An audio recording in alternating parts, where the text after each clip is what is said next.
If you're anything like me, you probably like to take the piss out of the entitled Millennial generation from time to time. But have you ever stopped to think about why they act the way they do?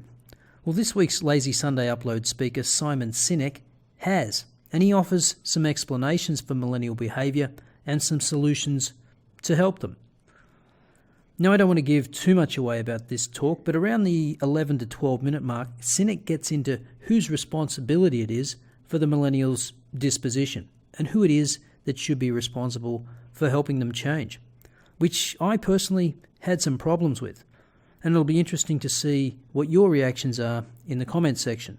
But before you do that, please watch the short clip that I'll pin to the top of the comments section where Sinek clarifies his position. Enjoy. I have yet to give a speech or have a meeting where somebody doesn't ask me the millennial question. What's the millennial question? Apparently, millennials as a generation, which is a group of people who were born approximately 1984 and after, are tough to manage. And they're accused of being entitled and narcissistic and self-interested, unfocused, lazy. But entitled is the big one. And because they confound leadership so much, what's happening is leaders are asking the millennials, what do you want? And millennials are saying, we want to work in a place with purpose, love that. We want to make an impact, whatever that means. We want free food and beanbags.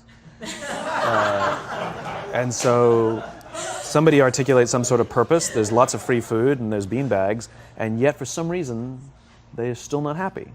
And that's because they're missing. There's a missing piece. What I've learned is that I can break it down into four pieces. Right? There are four things, four characteristics. One is parenting. The other one is technology. The third is impatience, and the fourth is environment. The generation that we call the millennials, too many of them grew up subject to, not my words, failed parenting strategies. Where, for example, they were told that they were special all the time. They were told that they could have anything they want in life, just because they want it, right? They were told, some of them got into honors classes, not because they deserved it, but because their parents complained. And some of them got A's, not because they earned them, but because the teachers didn't want to deal with the parents. Some kids got participation medals. You got a medal for coming in last, right? Which the science we know is pretty clear, which is it devalues the medal and the reward for those who actually work hard. And it actually makes the person who comes in last feel embarrassed because they know they didn't deserve it. So it actually makes them feel worse, right? So you take this group of people and they graduate school and they get a job and they're thrust into the real world, and in an instant they find out they're not special, their moms can't get them a promotion, that you get nothing for coming in last, and by the way, you can't just have it because you want it, right? And in an instant, their entire self-image is shattered. And so you have an entire generation that's growing up with lower self-esteem than previous generations. The other problem, to compound it, is we're growing up in a Facebook, Instagram world. In other words, we're good at putting filters on things. We're good at showing people that life is amazing even though I'm depressed, right? And so everybody sounds tough, and everybody sounds like they got it all figured out. And the reality is there's very little toughness, and most people don't have it figured out. And so when the more senior people say, well, what should we do? They sound like, this is what you got to do. And they have no clue, right? So you have an entire generation growing up with lower self-esteem than previous generations, right? Through no fault of their own, right? They were dealt a bad hand, right? Now let's add in technology. We know that engagement with social media and our cell phones releases a chemical called dopamine. That's why when you get a text, it feels good, right? So, we've all had it where you're feeling a little bit down or feeling a bit lonely, and so you send out 10 texts to 10 friends, hi, hi, hi, hi, hi, because it feels good when you get a response, right? Right? It's why we count the likes. It's why we go back 10 times to see if my Instagram is growing slower, did I do something wrong? Do they not like me anymore, right? The trauma for young kids to be unfriended, right? Because we know when you get a hit of dopamine, which feels good. It's why we like it. It's why we keep going back to it. Dopamine is the exact same chemical that makes us feel good when we smoke, when we drink, and when we gamble, In other words, it's highly, highly addictive, right? We have age restrictions on smoking, gambling, and alcohol, and we have no age restrictions on social media and cell phones, which is the equivalent of opening up the liquor cabinet and saying to our teenagers, hey, by the way, this adolescence thing, if it gets you down. But that's basically what's happening. That's basically what's happening, right? That's basically what happened. You have an entire generation that has access to an addictive, numbing chemical called dopamine through social media and cell phones as they're going through the high stress of adolescence. Why is this important? Almost every alcoholic discovered alcohol when they were teenagers. When we're very, very young, the only approval we need is the approval of our parents. And as we go through adolescence, we make this transition where we now need the approval of our peers. Very frustrating for our parents, very important for us. It allows us to acculturate outside of our immediate families into the broader tribe, right? It's a highly, highly stressful and anxious period of our lives, and we're supposed to learn to rely on our friends. Some people, quite by accident, discover alcohol and numbing effects of dopamine to help them cope with the stresses and anxieties of adolescence. Unfortunately, that becomes hardwired in their brains, and for the rest of their lives, when they suffer significant stress, they will not turn to a person, they will turn to the bottle. Social stress, financial stress, career stress, that's pretty much the primary reasons why an alcoholic drinks, right?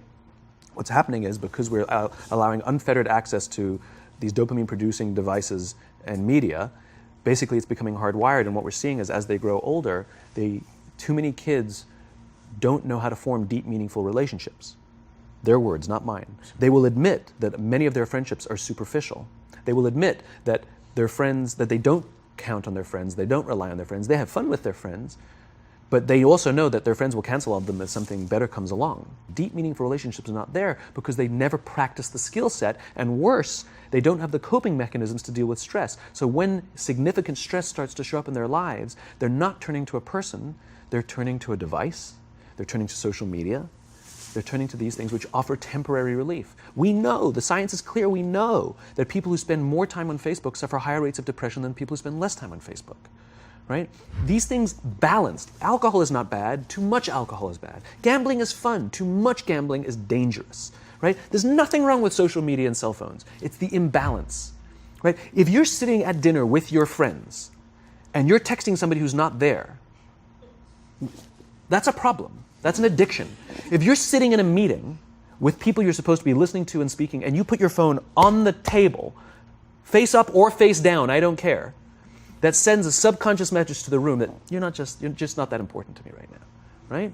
That's what happens. And the fact that you cannot put it away is because you are addicted, right? If you wake up and you check your phone before you say good morning to your girlfriend, boyfriend, or spouse, you have an addiction.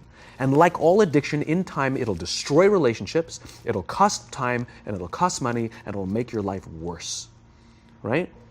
So you have a generation growing up with lower self-esteem that doesn't have the coping mechanisms to deal with stress, right? Now you add in the sense of impatience, right? They've grown up in a world of instant gratification.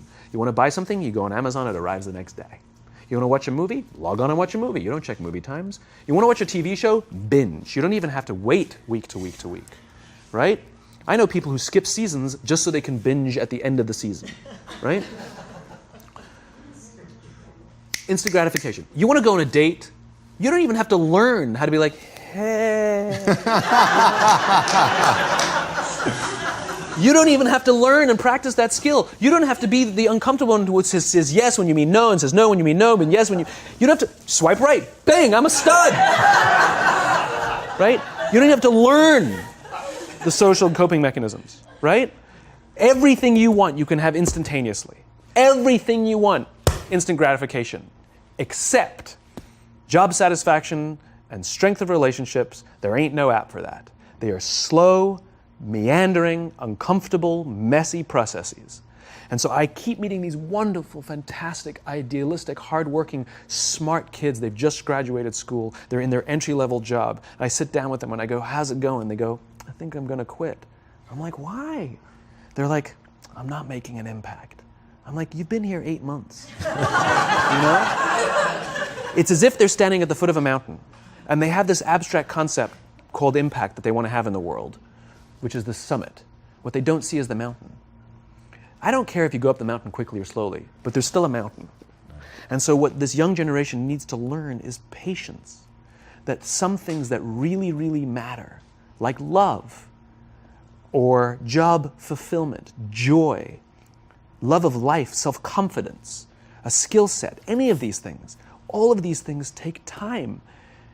Sometimes you can expedite pieces of it, but the overall journey is arduous and long and difficult. And if you don't ask for help and learn that skill set, you will fall off the mountain, or you will, the worst case scenario, and we're already seeing it, the worst case scenario is we're seeing an increase in suicide rates, we're seeing an increase in this generation, we're seeing an increase in accidental deaths due to drug overdoses, we're seeing more and more kids drop out of school or take leaves of absence due to depression, unheard of.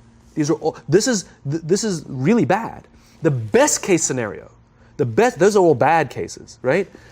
The best case scenario is you'll have an entire population growing up and going through life and just never really finding joy. They'll never really find deep fulfillment in work or in life. They'll just waft through life and it'll be just, it's fine. How's your job? It's fine. It's the same as yesterday. How's your relationship? It's fine. Like that's the best case scenario. Which leads me to the fourth point, which is environment. Which is we're taking this amazing group of young, fantastic kids who were just dealt a bad hand. It's no fault of their own.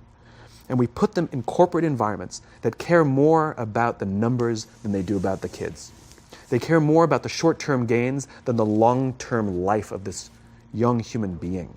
We care more about the year than the lifetime, right? And so we are putting them in corporate environments that aren't helping them build their confidence, that aren't helping them learn the skills of cooperation, that aren't helping them overcome the challenges of a digital world and finding more balance, that isn't helping them overcome the need to have instant gratification and teach them the joys and impact and the fulfillment you get from working hard on something for a long time that cannot be done in a month or even in a year. And so we're thrusting to them in corporate environments, and the worst part about it is they think it's them. They blame themselves. They think it's them who can't deal. And so it makes it all worse. It's not. I'm here to tell them it's not them. It's the corporations. It's the corporate environments. It's the total lack of good leadership in our world today that is making them feel the way they do. They were dealt a bad hand, and I hate to say it, but it's the company's responsibility. Sucks to be you. Like, we have no choice, right?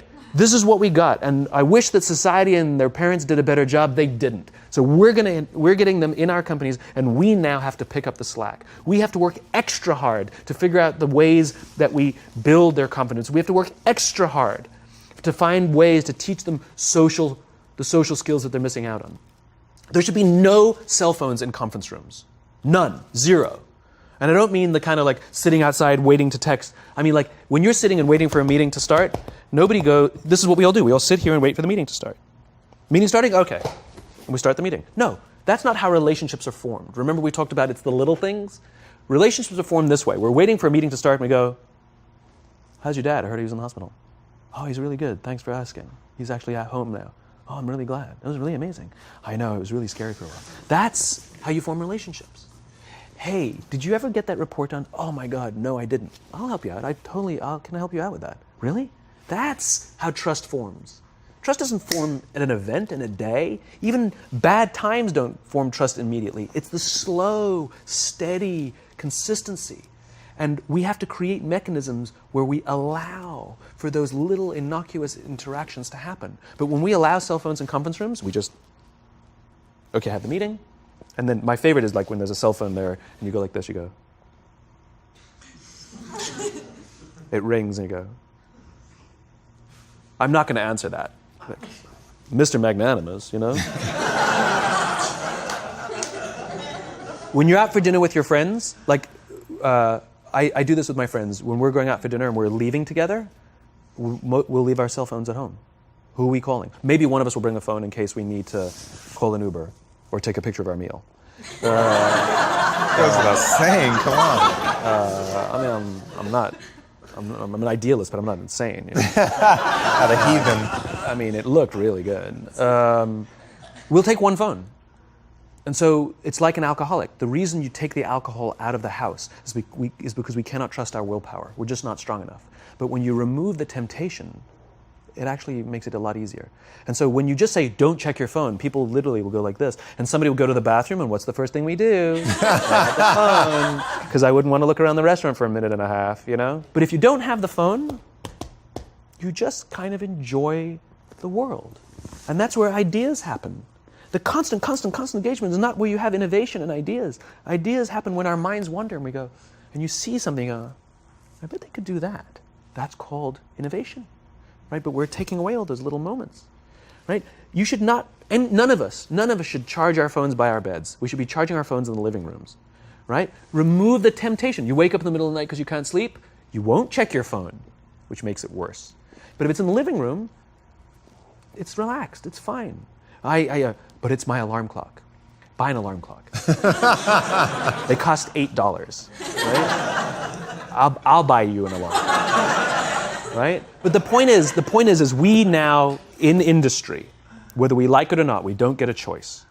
We now have a responsibility to make up the shortfall and to help this amazing, idealistic, fantastic generation build their confidence, learn patience, learn the social skills, find a better balance between life and technology. Because, quite frankly, it's the right thing to do. Simon, thank you so much My pleasure. for coming on. My pleasure. Thanks for having me.